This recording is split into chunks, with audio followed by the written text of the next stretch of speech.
Wonderful Biafran peoples and fellow freedom fighters across the eyes of the world. My amazing returning subscribers and those who are watching from a distance, you guys are awesomely awesome. Merry Christmas, every one of you. And the open mind to captivate 2022 and run it over and do more than expected. As I welcome you guys back, those who are watching from a distance, I'm asking you to go ahead and smack the red button. Click the notification bell so whenever we upload, you'll be able to get notified. On this video, you are going to see the lamentation of, oh my goodness. You know one thing? When you are busy doing something, thinking that you are hurting the other person, you end up hurting yourself. The former governor of Imo State is the one that kindled the fire of Islam in Imo State, and today is burning down his house. I want you to listen. And they have given the Fulani the audacity to go inside our churches and defile it with their uncircumcised life. I want you to listen. Our suspicion was confirmed that the Imo State governor has embarked on such an act of hate and misrepresentation and misinformation concerning members of my family. But shockingly enough, I also had to call the police commissioner of police, who has just recently confirmed to me a few hours ago that the order came from Abuja. So I wondered if this order actually came from the Inspector General of Police. And if it is, I'm sure the Inspector General of Police must have been misinformed.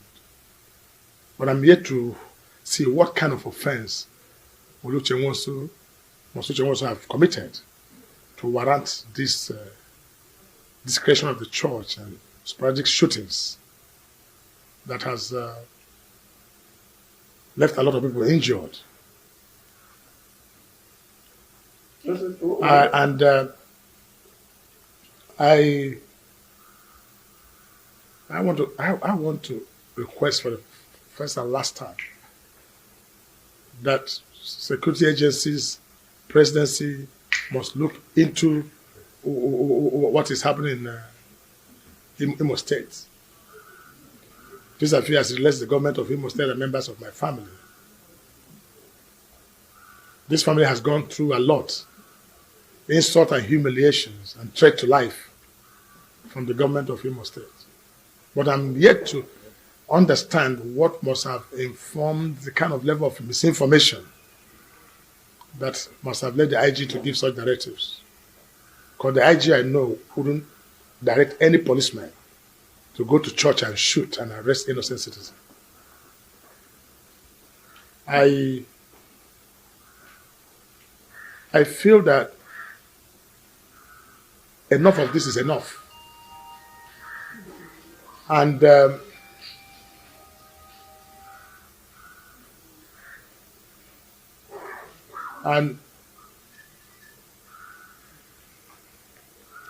Hope Uzodinma has been in the business of trying to get any member of my family or myself involved in this kind of his wicked acts of hatred. I think enough of this is enough. And I've called all people's concerned on this matter.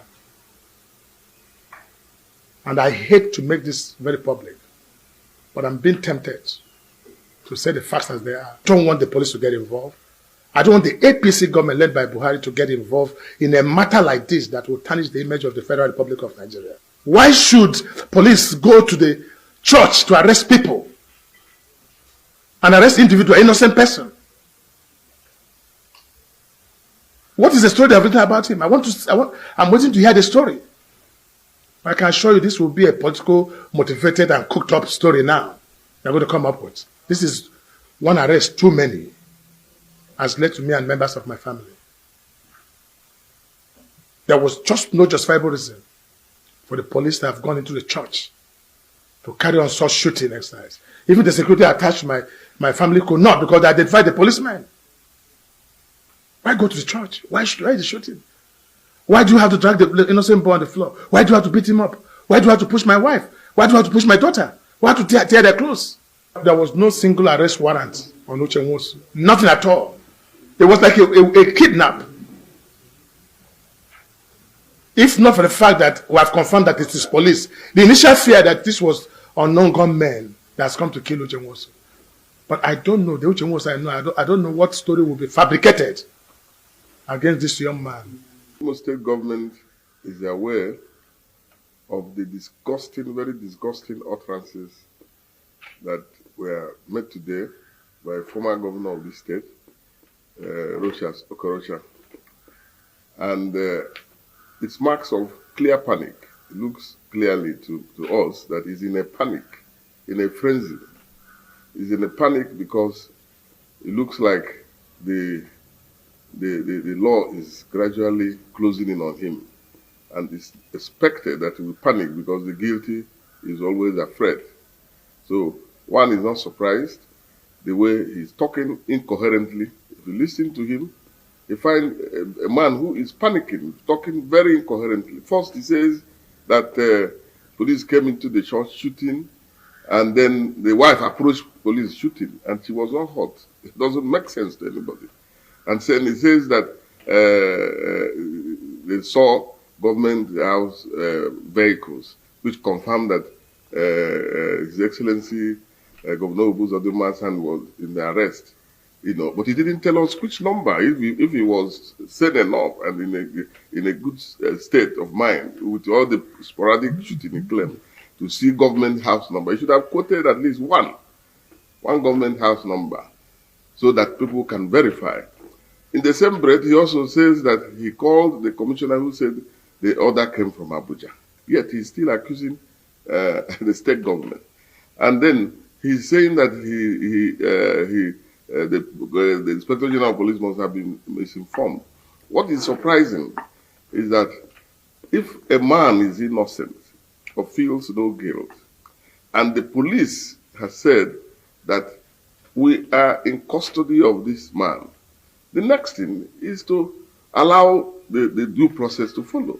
What is the haste in this press conference, trying to politicize an ordinary thing, which is just an indigene of Imo State and a citizen of Nigeria?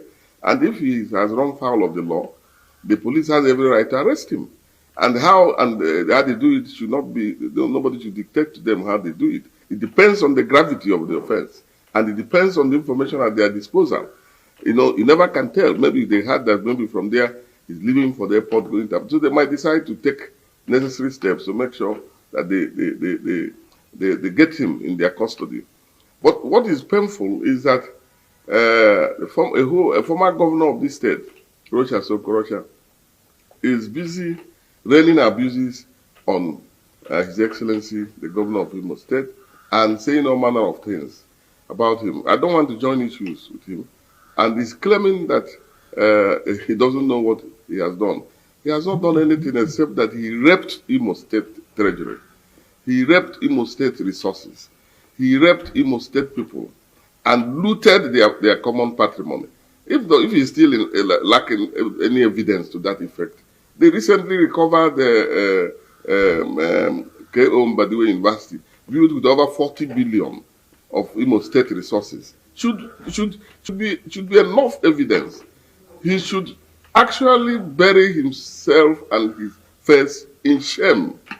And if he brings his family to it, then I say both himself and his family, they should bury their faces in shame. Because what they came to do in Imo State was to loot and steal the people's common patrimony. And because this government, ably headed by distinguished Senator Uzodinma, is a government that believes in due process. That is why he has been taking his time to be able to recover these things. Rochas has never believed in due process. He never respected the rule of law. However, I believe that no matter how slow the wheel of justice grinds, it will eventually and ultimately catch up with the guilty. And what former Governor Okorocha has done today is only to confirm once again that he is guilty. Otherwise, why the panic? First of all, they were the people who started spreading the news, the rumor that it was an abduction, gunmen. And then later on, shortly after that, you are now accusing Imo State government, even when you have confirmed in your own words that the Commissioner of Police confirmed to you that it was order from Abuja, from Inspector General of Police. What anybody who is not guilty and who is not in panic, all he's trying to do is to whip up unnecessary sentiment. But unfortunately for him, those days when he could take Imo people for a ride are gone.